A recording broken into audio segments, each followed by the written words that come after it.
আমার এই মাইক্রোস্কোপটা লেন্স যদি আপনাকে পাল্টাতে হয় তাহলে যেমন আমরা বোতলের ছিপি খুলি তেমনি জাস্ট এরকম করে প্যাচ। তো আমরা বাড়িতে কিভাবে ওয়েস্ট মেটেরিয়াল দিয়ে এটাকে তৈরি করতে পারবো সেটা এর মধ্যে ম্যাম উপকরণগুলো এখানে লেখা আছে, কিন্তু এখানে সব থেকে যেটা বিশেষ পার্ট সেটা হচ্ছে এই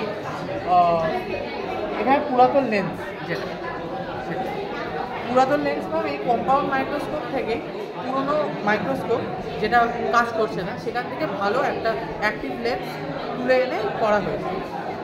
এটাতে ম্যাম আমি তেজপাতায় একটা মৃত কোষকে দেখাচ্ছি। এটা হচ্ছে একটা লাইট সোর্স যেটা টর্চ, ঠিক আছে? তো আমি স্পেসিমেনটাকে রেখে অন করে আমি এর মধ্যে দেখবো, আর এই লেন্সটা হচ্ছে 10x আর আমার আইপিসটা হচ্ছে 10x।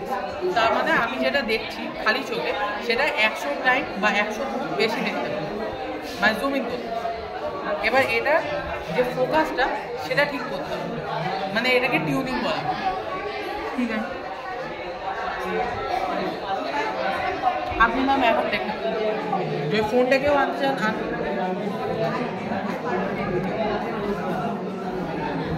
আপনি আমাকে ফোনটা দিতেন, আমি তাহলে রেকর্ড করি ফোনটা।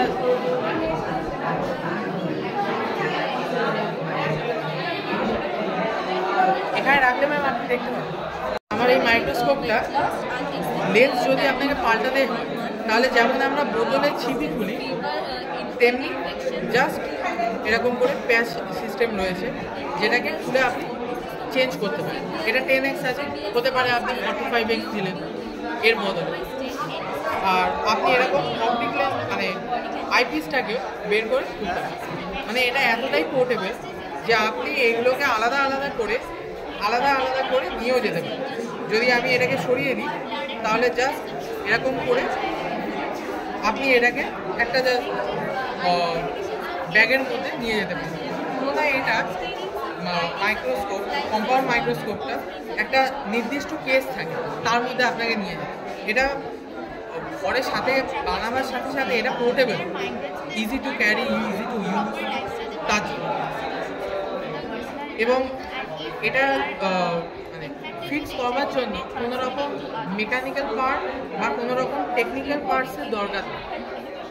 মানে আমরা ছাত্ররাই যে করতে পারবো বা এর জন্য কোনো স্পেসিফিক প্রশিক্ষণের দরকার তা নয়, যে কোনো বয়সে যে কোনো লোক এটা ইজিলি ব্যবহার করে।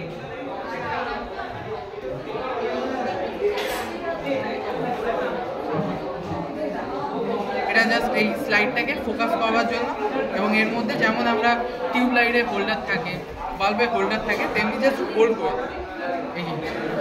এবার এটাকে আপনার লেন্স অনুযায়ী ফোকাসটাকে উপর নিচ করে ফিক্স করে দিতে হবে, তারপর স্পিসিস রেখে সেটার মধ্যে আপনি দেখতে এইভাবে একটা মিনিমাইজ কাজটা।